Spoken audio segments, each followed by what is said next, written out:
Hello, my friends. Listen, welcome to the Seeding Greatness podcast. Man, I got a heater for you today. I'm bringing my friend, my client, my coach in a lot of ways, Kristin Ericksen. She is a highly sought after transformational speaker and coach with more than 3 decades of experience coaching others to results. She's one of the best coaches in the world. She might say the only coach in the world at helping high achieving leaders achieve super goals beyond their wildest dreams. Her expertise spans across celebrity fitness, business growth, wealth management, and real estate investment. You can find her on Instagram at the Kristin Ericksen. And the best part that I love about her is she loves God and she loves people. And she's here to shine her light to the world. Kristin. Darryll, I am so happy to be here. And I just want to say there is no coincidence. Yeah. God brings people into your life at the exact perfect time. And I just thank you for inviting me into your world. These last 3 days, especially experiencing your retreat with your beautiful wife has been absolutely life-changing. So thank you. You're welcome. And you're a joy to work with. Thank you. Because you take action and your mentality is out this world. Like, you're so free. You're so, like, your mentality is like this iron fortress. Nothing negative, nothing doubtful, nothing that isn't of light is getting in there. It's like this shield. And I love that. And I'd love for the audience to learn where that came from. So bring us a little bit into your journey and, you know, how did you become such a powerful human being who's worked with some of the best people on the planet and is helping people to achieve goals beyond their wildest dreams? I always like to start with the story of the fact that my mother told me that I came out of the womb with a briefcase and a mission. So I think we just have to start there. I won't take it from birth, but I do believe that people are just born with obviously certain gifts and certain knacks and certain things that light you up. So the beginning of my journey began on the stage, musical theater since the age of 2, chasing the Broadway dream, singing, dancing, acting, the whole triple threat. I loved it. I still love it.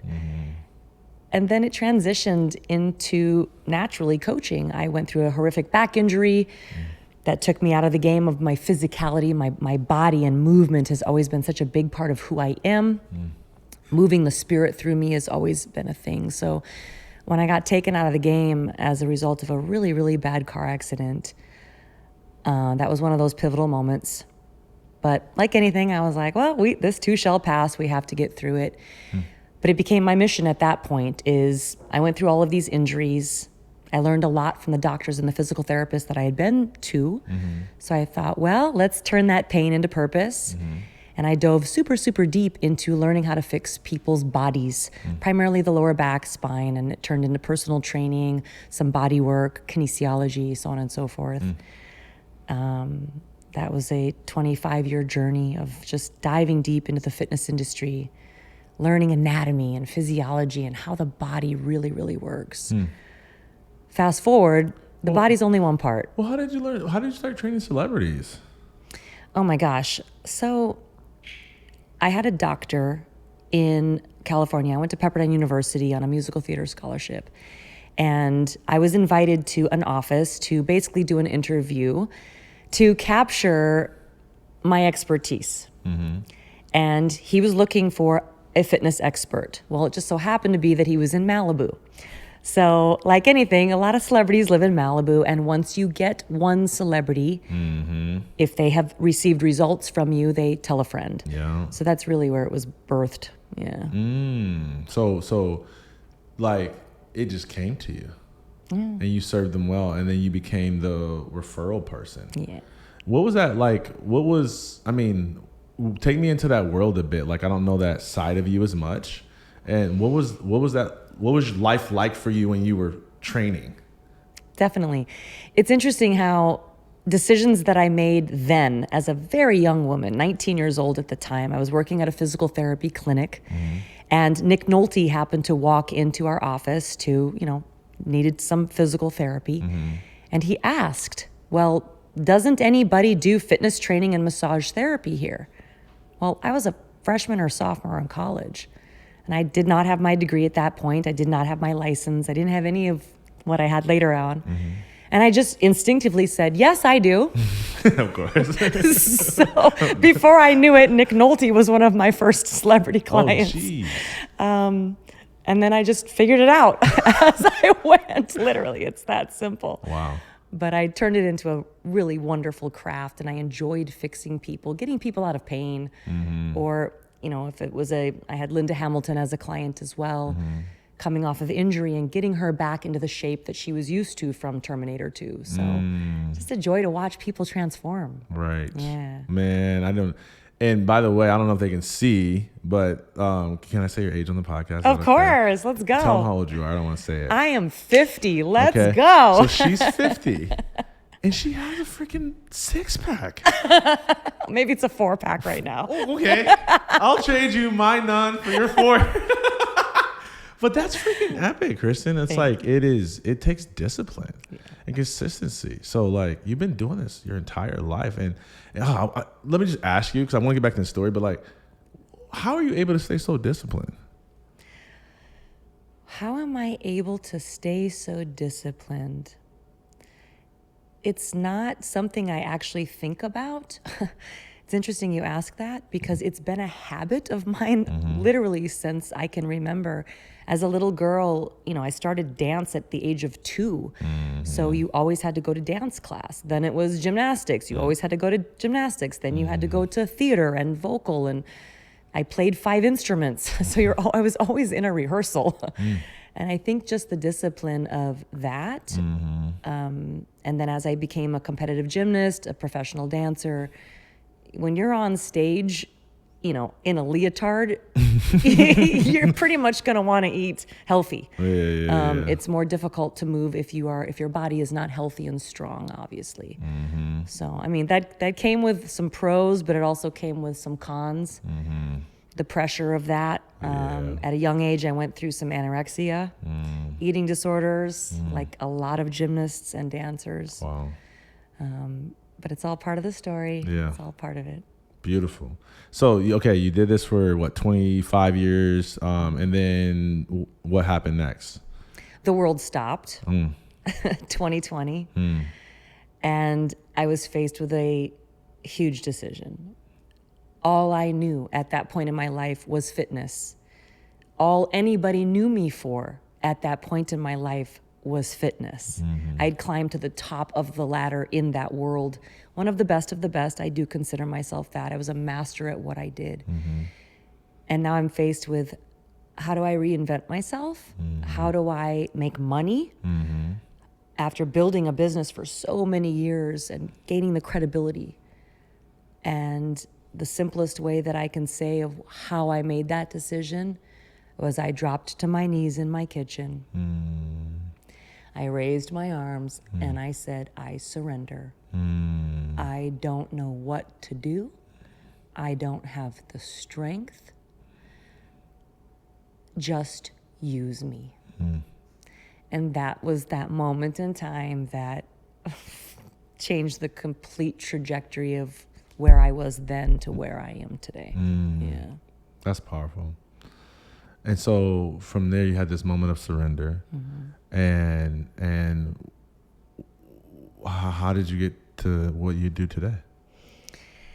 Well, at that time, I thought to myself, okay, we have 1 year to make something happen.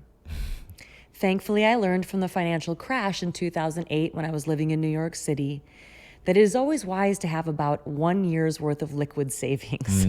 So I learned that lesson in 2008. Thankfully, I had that, but I didn't have a ton of time to make something happen. I knew that I had to create something that made at least 6 figures quick, fast, in a hurry to maintain the lifestyle that I was living at that time.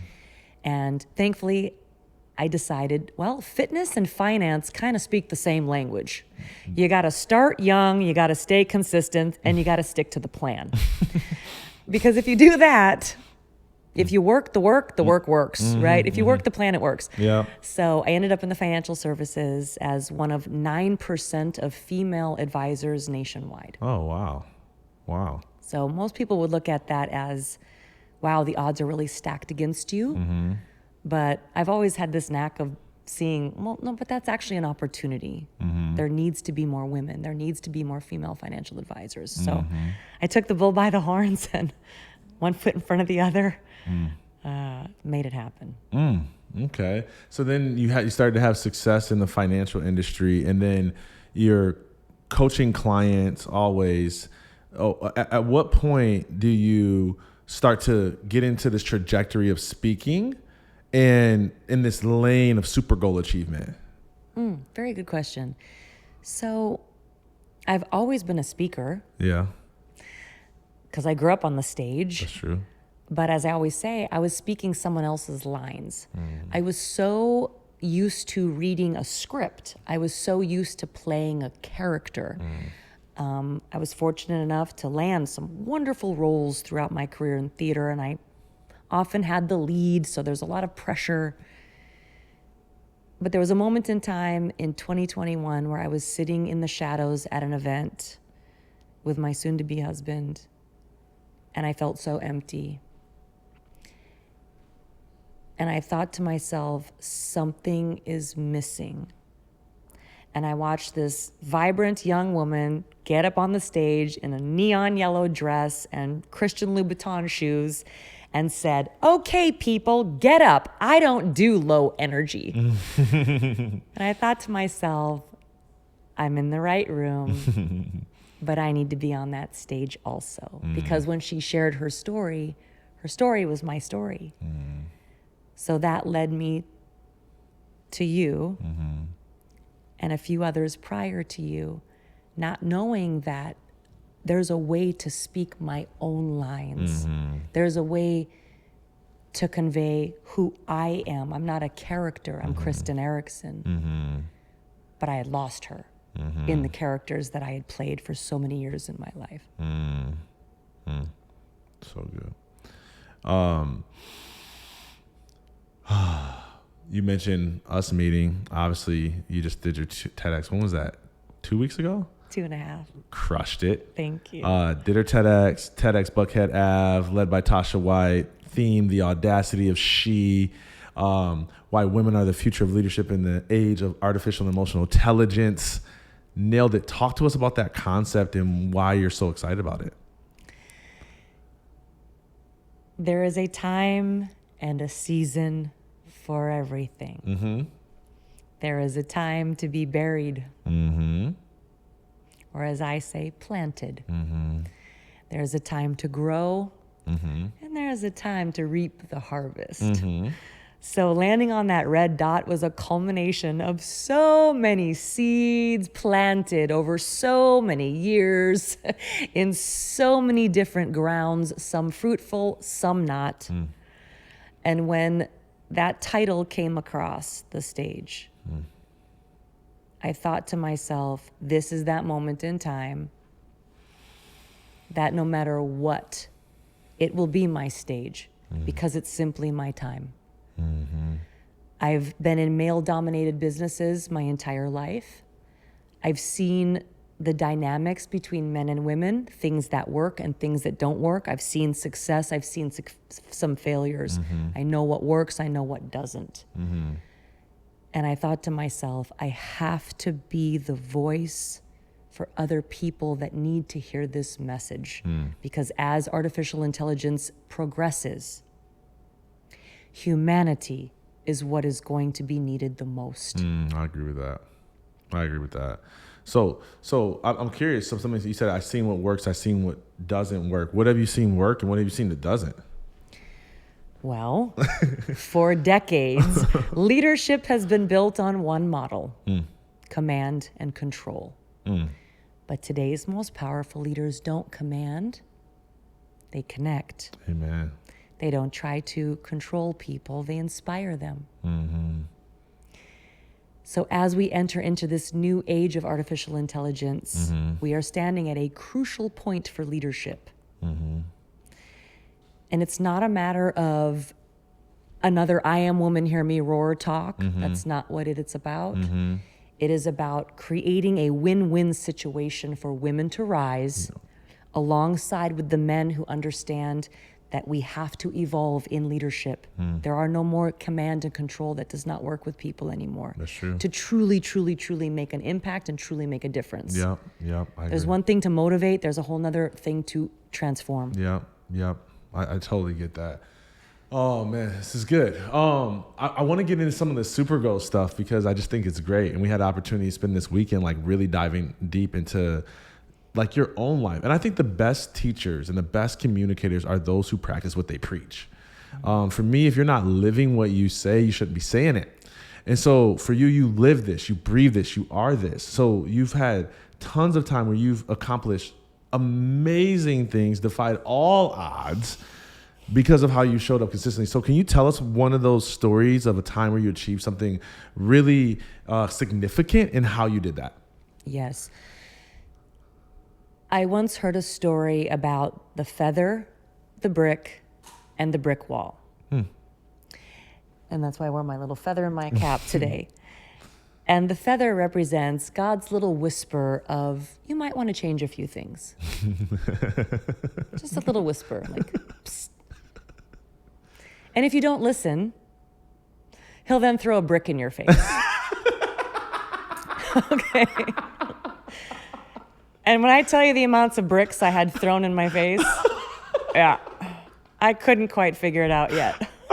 Okay. Until he'll put you up against a brick wall. And it may sound funny, but it's not. When you have no choice, and you have 12 months or less to accomplish something, you figure out real quick the superpowers that are inside of you, and you figure out really quick what you're actually capable of. I had no idea I was capable of some of the things that I had to accomplish during the world shutdown. So imagine, it's 2020, I have to shift careers. The world has stopped as we know it. Everybody's afraid. Everybody's fearful. I'm watching the avalanche come down behind me as I watch my bank account drain. I watch my credit cards get maxed out. I try to control my anxiety and my fear as best I can without having a panic attack or several. And I thought to myself, we're going to do this. And I learned the most powerful sentence in the entire English language, and that sentence is no. I knew that I had to say no to everything else that was not in alignment with the goal. So the main goal was I had 4 licensing exams to complete within a year. Jeez.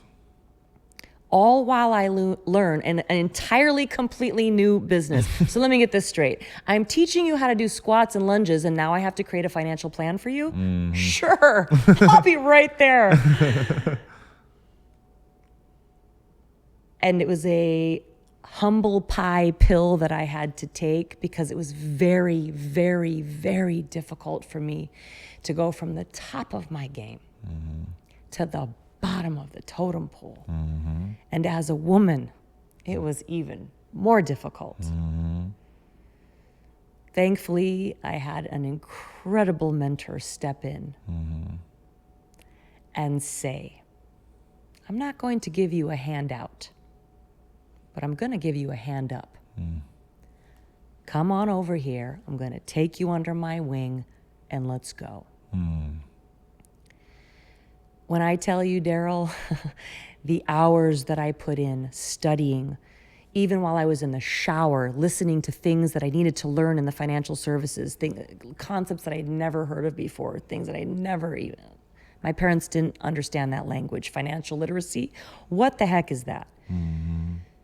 But I just did it, one foot in front of the other. While I was walking my dog, learning things, constantly stacking my goals and the tasks that I needed to accomplish. There's only 24 hours in the day. What are you going to do with those 24 hours in the day? And when I went in to take the first exam, I trusted myself, knowing that I've put in this work. I said a big, gigantic prayer and said, when in doubt, choose C. It was a multiple answer question. You get it. When in doubt, choose C. When in doubt, choose C. And number 2, stick with the first answer that you put down. Yes. Don't change your answer. That one right there. I know. That's the amount of times I wrote the right answer, changed it, and then it got the score. It's wrong. I knew my gut was right. Could have got an A on this thing by not knowing nothing.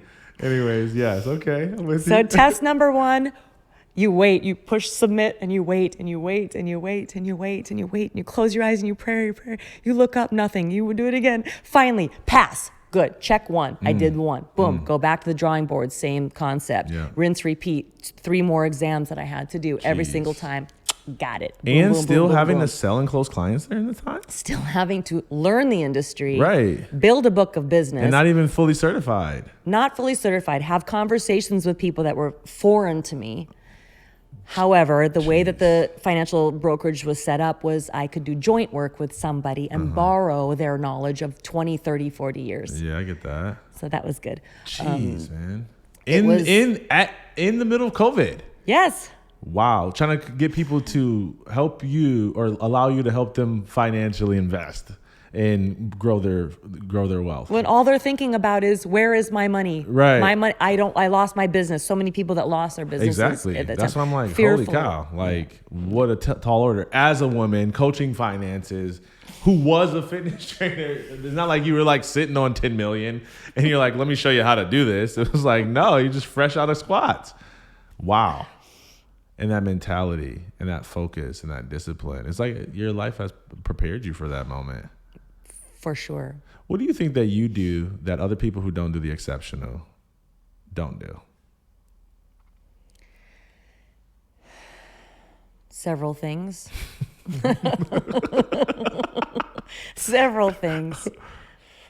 It absolutely starts with my faith. I am faith-based, Totally. fully. I learned many years ago to put God first in everything you do. Because before I did that, my picker was broken. I had a broken picker. Every single choice I made tended to be the wrong one until I put him in control. So that's first and foremost. Secondly, as I mentioned to you before, my fitness is everything. Come hell or high water, I move my body. Whether it's weight training, yoga, walking, swimming, biking, rollerblading, you name it, dancing, of course. It's who I am. I can't function without moving my body. Thirdly, your fuel of what you put in your body. Do I like a good slice of pizza occasionally and a scoop of ice cream? Of course. But it's not what you do some of the time, it's what you do most of the time. Say it again. It's not what you do some of the time. It's what you do most of the time. We can't show up as perfect. And I wanted to have a healthy relationship with food as an adult because I struggled with it when I was younger with anorexia and body image and control and all of those things. So you have to have a healthy relationship with food. Eat the rainbow, as I say. If it grows in the ground or on a tree, it's probably good for you. That's a non-negotiable for me. And as I've gotten older, what's really is standing out more and more and more and more and more is your environment. If your environment is not clean, if your environment, and when I say clean, I mean no bad vibes, to put it in a nutshell. I do an exercise every quarter now where I physically and literally clean out my closet.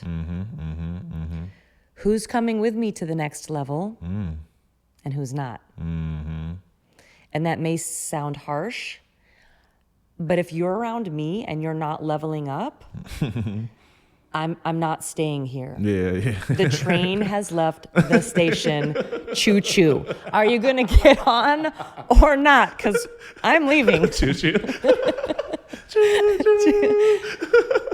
Yeah. And that's hard sometimes because I never want to hurt people's feelings. But just at the same time, like I preach and teach, I have to put my own oxygen mask on first. You're right. I like to call it healthy selfishness. And if everybody had a level of healthy selfishness, I guarantee you they'd be more happy, they'd be more fulfilled, they'd have more money in the bank, they'd have better relationships, they'd have better opportunities. You got to clean out the closet. If you're still hanging around the same people that you've been hanging around for 5 years and y'all ain't growing, check your circle. Check your circle. So that's something that I do. And unapologetically, you know, I love you from afar. Choo choo. It's the truth. Yeah. And as I've really gotten older, the number 1 and 2 have been, I've learned how to forgive myself. And I've learned how to give myself grace. So important. That was very hard for me to learn. As a performer, as somebody who's Very always hard. being, you know, judged based upon your performance, it's hard to give yourself grace because you're always critiquing. I use the example, Darryll, of, you know, back in the day when I was competing in gymnastics, they have a different scoring system now, but when I was competing, you were scored off of a perfect 10. So imagine growing up in your life and every single thing we do, you're scored against a perfect 10. Even when you and I were working together building my TEDx talk, I simply asked you, okay, Darryll, come on. On a scale of 1 to 10, where are we at? Where I need to know where we at. And you reluctantly told me, it's good. I'm like, good doesn't work for me. Where are we at? And you finally allowed the number 8 to come out. I'm like, all right, that's cool. What do I need to do to get to a 10? And although now I do believe you should strive for perfection, even though we know that there's no such thing as perfection. Right. But people set their goals too low. So if I'm setting myself like, these are my standards. These are my standards. I will not accept an 8 from myself, knowing I can push to a 9.5 or a 10 potentially. So I did 126 more takes with you before I got to a 9.5, and I was like, yes, we're done. So I just encourage people to set your standards higher. Set your standards higher. You're keeping the bar too low. I can hear people's voices say that, but that's so hard when I feel like I'm barely maintaining the standard I have now. So what makes you say just raise it? The simplest example I can give you that I often ask the question of my clients is, in a perfect world, in these next 12 months, and I do use money a lot because a lot of people come to me to grow their businesses, or there's a lot of money conversations that are in there, okay? I mean, and let's get real. Everybody needs income. Right. So if you're not talking about money, you're probably broke. So let's have the conversation with money and open it up and get it out there. Be honest with yourself. Be honest with yourself. So I'll ask them, in the next 12 months, what would be your income goal? And I love to tell the story of a young woman that came to me. And without hesitation, she said $150,000 in the next 12 months. I said, okay, what made you choose that number? And she said, I don't know. It's just more than I've ever made in my life. So I said, fair enough. But why wasn't it 1.5 million? There she goes. $150,000.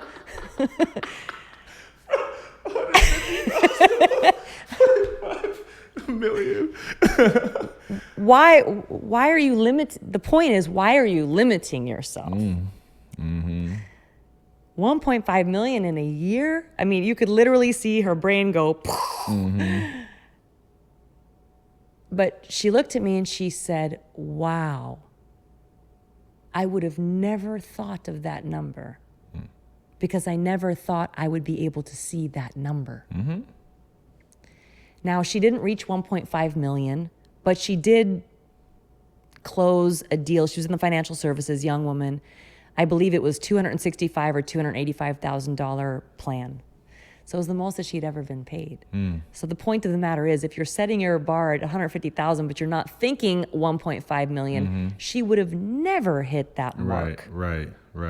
So I always just say the simplest way, if you want to go from a goal to a super goal, is just add another zero. Add another stage. Add another client. Put more weight on the bar. That's what it reminds me. Like, put more weight on the bar. Or like Ed Milet says, the power of one more. It's people just limit themselves. Even when I train myself in the gym, obviously the pain, you have to go through pain in order to grow. So when I start to feel pain in my legs or whatever body part I'm working that day, I've learned to literally tell myself, coach myself, at that moment I want to stop, go, 5 more, go, 5, 4, 3, come on, you got it, 2, 1. Now you can put the weight down. It's just that little self-talk. Yeah. I teach my clients, stop listening to yourself so much and start talking to yourself. Start talking to yourself. That's funny. I say something similar. I tell people to stop. I say it this way. I say we talk ourselves out of stuff we should talk ourselves into. Yeah. And it's similar to what you're saying. It's that self-talk and how important that is. You've coached thousands of people. I'm curious to learn from that and go like what helps people to crack it and achieve it, and what keeps the ones, like what separates the ones from who achieve the super goal and the ones who like quit? Like what separates those? They get tired of being tired. They're sick and tired of being sick and tired. Hence the brick wall. The ones that don't change, you're still hearing the feather, and you're probably getting bricks thrown at you. Most likely. Yeah. But when your back is up against the wall and you don't have any other option, and if you've gone through that experience at least once, now you've just proven it to yourself that you can actually do it. So my question to you is, what would it look like if your back didn't have to be against a brick wall, where there's signs of anxiety and angst and stress and major overwhelm and burnout and all of those things that come with your back up against a brick wall? Why don't we just get ahead of the brick wall? So if you start to set that standard high for yourself when you hear the feather, that's an indicator. Start it when you hear the whisper, so you don't have to get the bricks thrown at you, or you don't have to end up with a brick wall. Yeah. That's what separates them. Yeah. And then once they've done it through a difficult time, well, let's just do it when the stakes aren't so stressful. Because it's more joyful at that point. It's way more joyful to achieve the dreams and the goals that you want to achieve when your back is not up against a wall. Now it becomes fun. Now it becomes a game. Man, this is interesting. So I'm picking up a lot of what you're laying down. Part of me is honestly still a little stuck on standards a bit, because for me, I heard it, I'm amening you, and then I was simultaneously being reminded of my own journey of learning the difference between what a standard is and what my vision is, which I think is a very important distinction to make, because a lot of high performers confuse vision with standards, and they discourage themselves because they're trying to hold themselves to a vision versus set a standard. Vision, as far as I want to go; standard, the least I'm willing to take, right? So for me, the moment I learned that, and it was like, okay, I got to set new standards, higher standards, better standards for myself. It was not an easy thing for me. And I know that there's going to be people listening to this and be like, okay, cool. She's like that. She's been like that since she was born, but I'm not like that. I've been conditioned the opposite. I like, you don't know me. I was raised, I was the black sheep. I was in low income family. I was abused. I was this. I'm curious, like, how do you help folks that struggle with even like believing or setting their standards? How do you help them get to the point to where they're actually raising their standards? get in the room where the standards are really high. So for example, at your beautiful event this past weekend, everyone that you gathered, we were not talking about weekly, monthly, annual, international goals. We were talking about global, world-changing situations. So if you're talking about the changes that you might be making at your Chamber of Commerce, this is a great start. And then maybe it's issues that you can bring up to your local chapter, and you just continue to see what's above that. What is above the United States? Okay, cool, North America. What's up, Canada? And then we start to expand your boundaries. Right. Because anything in life, if you think about it, especially as you get to be 50 and above, anything that expands cannot contract. Especially your skin, because you start to lose elasticity. So, there might be some things that, you can do the Can't laugh at stuff like that. But it's a beautiful example because once it's expanded, it cannot contract. Or the mind only works like a parachute when it's open. So once you expose someone to the possibilities that are actually possible, that they've never thought of, you don't know what you don't know. That's right. Or like what my soon-to-be husband, DJ, always says, you cannot read the label inside the bottle. So yes, I'm a coach for my whole life, but I need a coach like you to see things that I cannot see. Yep. Or in my case, there's a lot that I can help and teach people with. But as your analogy, I can't do this to people. Totally. So we have to bring it in to take one step at a time, to raise your standard once at a time. Maybe you do take a risk. Here's a great example of somebody, to give you perspective. I would encourage you to do this. Spend the money once. To fly first class. Start there. And I promise you, once you fly first class, you will never want to go back to coach. Okay? Especially if you're 6'6". Exactly. And then I have had the opportunities to fly on private jets before. We do not have a private jet yet. But I have been on them before with some of my celebrity clientele. And I was a young woman. I was 21 years old, exposed to that. And I thought to myself, this is how people travel? Your own jet with your own food, your own... It was because I saw that vision that long ago. My attitude has always been, well, if they can do it, so can I. So good. I don't want to overstate. It's a big part of the deal, right? It's like they say, get in the rooms where you're not the sharpest crayon in the box, and surround yourself with people who are on another level. You want to be in rooms where you're the dumbest person in the room and you're afraid to speak up. And all of that stuff is true.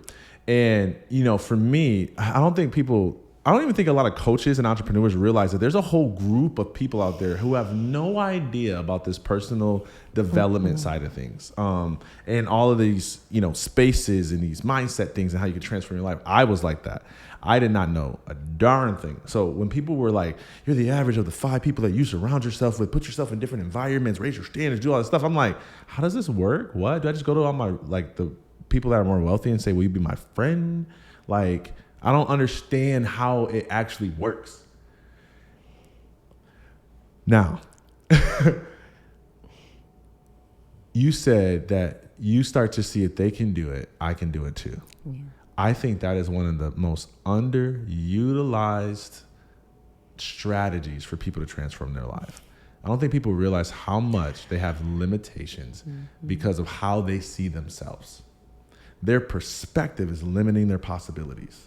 Correct. And for me personally, that was exactly my effect in the standards thing.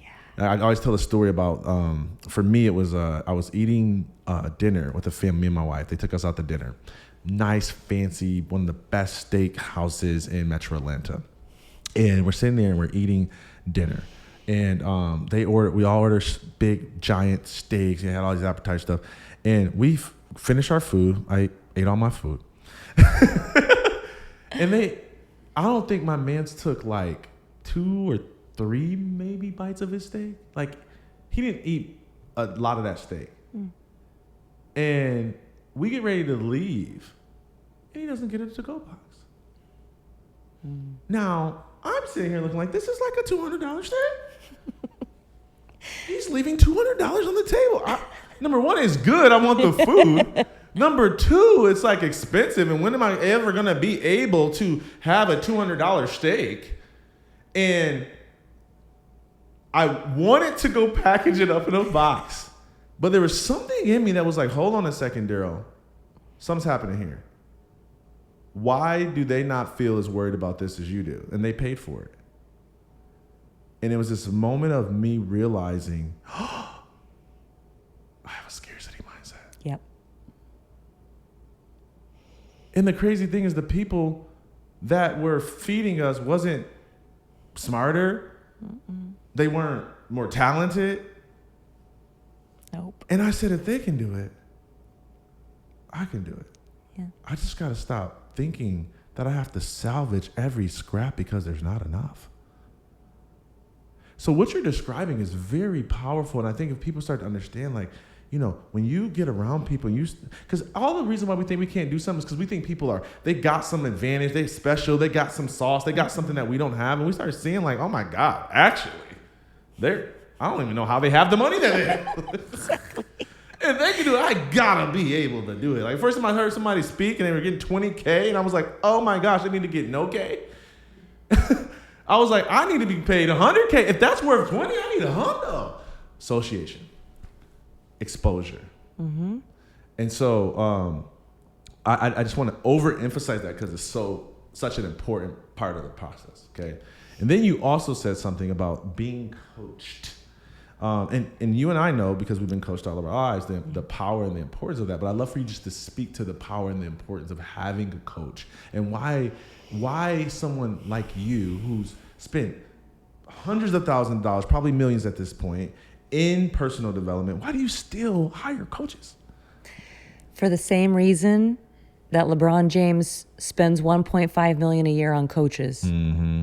Mm-hmm. He would not be LeBron James without his coaches. Mm-hmm. Or in the baseball world, you have a hitting coach. You have an infielding coach. You have a mindset coach. I mean, the coaches are on and on and on and on and on.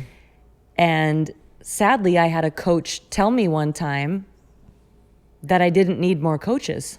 Well, he probably didn't have a coach. I don't know. I'm just glad I didn't listen to that individual, because I've learned so much from every single coach I've ever hired in my life.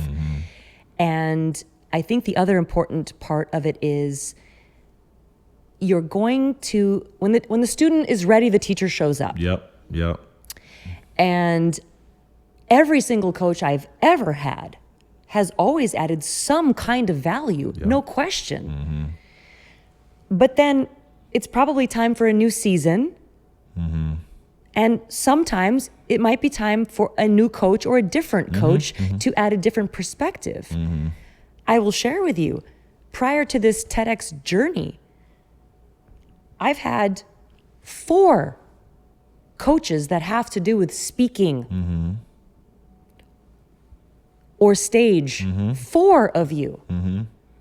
And I hope that when everybody watches the TEDx, you will see those 4 coaches show up. I'm a culmination of those 4 coaches. Not to mention all the other teachers that I had the past 50 years, 48, let's say. I started when I was 2. So 48 years of my life. Coaches. Yes. And I think the other very important part for people to understand is, if you are a coach, if you truly love what you do and you truly want to change every single person's life that comes through you, to you, who's pouring back into you? Yeah. Because at the end of my days, sometimes I'm exhausted because I leave it all on the table. Yeah. However long I need to spend with a client, I spend with them. Do you feel good? How do you feel? Did that help? Is there anything else that you need? And that's just the way I coach. Any coach that's passionate about what they do, that's what they do. So to have somebody like you and Britt pour back into me where I get to be the student and take off the coach's hat and put the student hat back on. I'm like, this is so fun to be back in the classroom.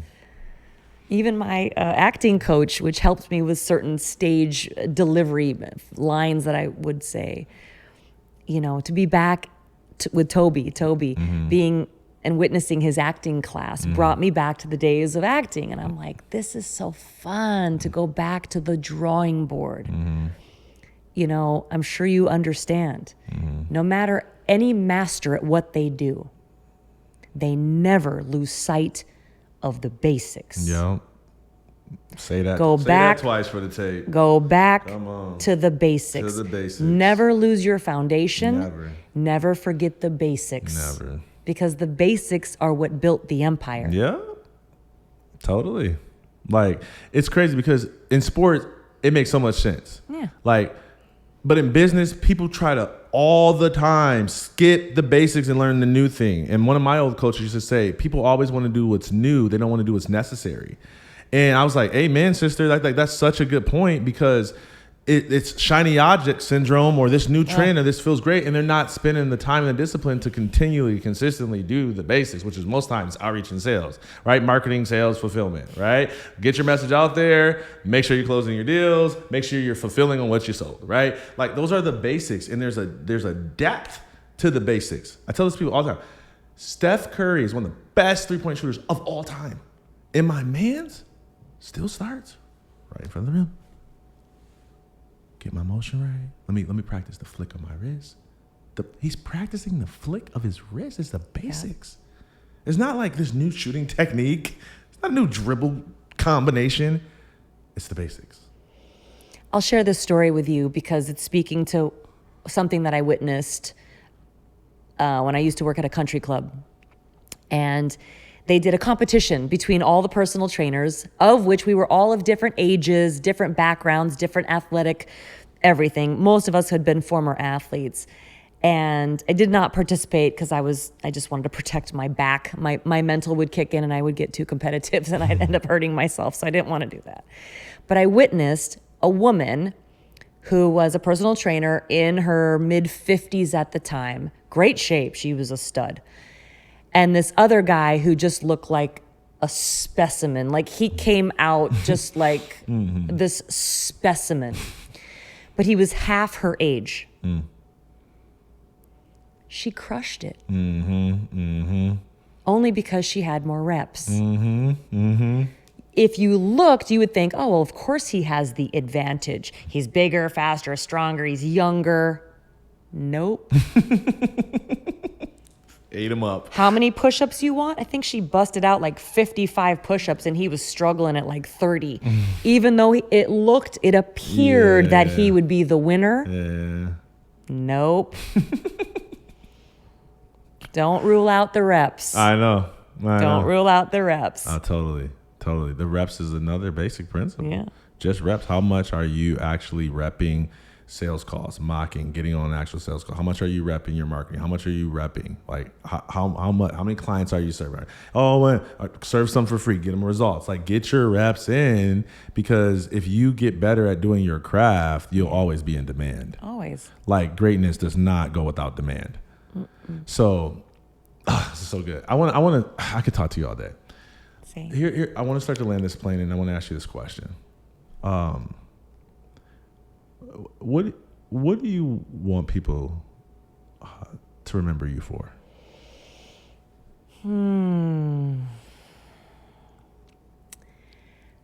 I will put it this way, and it stems from a poem I wrote inspired by Marianne Williamson. Our greatest fear was never that we were too much. It was that we were told to be less. We were whispered into silence, taught to temper our hearts, to second guess the knowing in our bones. We shrank, not because we lacked power, but because we were told power must look different. That logic should lead and intuition should follow. That strength is steel and softness is a flaw. But I ask you, who are we not to feel?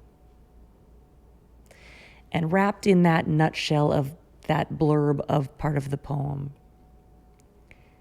basically says, if you're not shining your light as bright as you possibly can, not only are you doing yourself a disservice, you are robbing other people and potentially saving their life. If you are not shining your light and giving them the permission to do that. And the other thing I would love people to remember me for,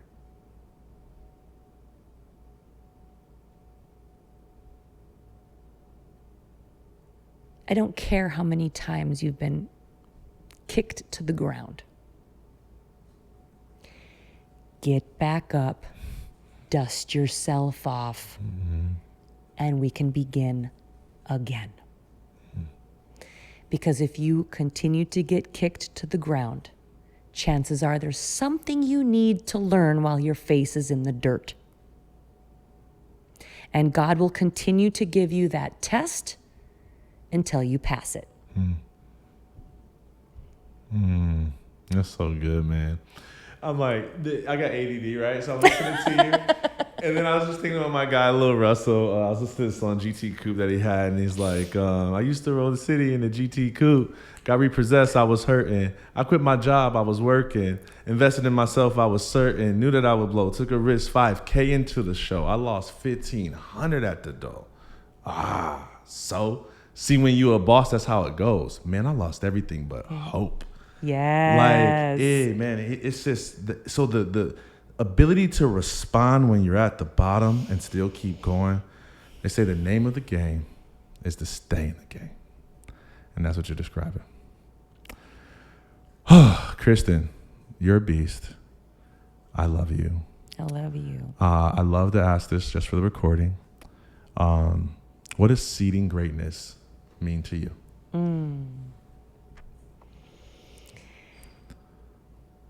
It goes back to the garden. Yeah. Every single seed creates a big tree with more fruit or veggies on it that have more seeds. But that tree is only going to grow if you're planting them in fruitful ground. You can take a field full of dust and try to throw so many seeds at it and water it, and ain't nothing gonna grow. So if you continue to plant seeds and nothing's growing, you might wanna go down the block and find some different grass. And like our mutual friend says, if you're living your life by the song, don't go changing, baby, you're going to end up with some change. And that's it. That's Coach Rick. Thank you for that. Because it is so true. You have to be willing to change. Yeah, you do. You have to be willing to change. I love that. The soil, the change. That's how we seed and grow our greatness. Yeah. I love that. Man, it's been a pleasure just to get to know you. I love just to share with the audience, man, how can they get a hold of you if they want to connect with you, be coached by you? Where do they find you? Definitely. Yeah. The easiest way for sure is Instagram, the Kristin Ericksen, 2 I's in my first name, 2 E's in my last name, and my first name begins with a K, or simply KristinEricksen.com. I always have webinars, challenges, events, retreats, something going on. I'm more than happy, anybody listening to this, if you just need a little boost, just shoot me a DM. I'm more than happy to pop on a phone call with you. Yeah. Love it. Man, y'all. I love this. It's so good, man. For me, one of my biggest takeaways from listening to this episode is just having a fortified mindset and just watch it with a fine eye and notice when I ask her questions, how sure, how certain, how confident she is in her answers. It's because that psychology has been deepened in there over decades. And so I want to challenge you in this moment to think about an area of your life where, as scripture would say, a double-minded man is unstable in all of his ways. I want you to think about an area of your life where maybe you're vacillating on a decision, where maybe you said that you would, and every time that the date comes, you just keep scooching that deadline back and back and back and forth. I don't know why I feel like I'm talking to somebody right now. Something needs to happen. Something needs to shift. You got to hit that, well, what'd you call it, that brick wall. Brick wall. And finally make a decision that I'm not going to be double-minded. I'm going to be single-minded and singly focused and eliminate all other options. And that is how I'm going to achieve the dreams beyond my wildest imagination.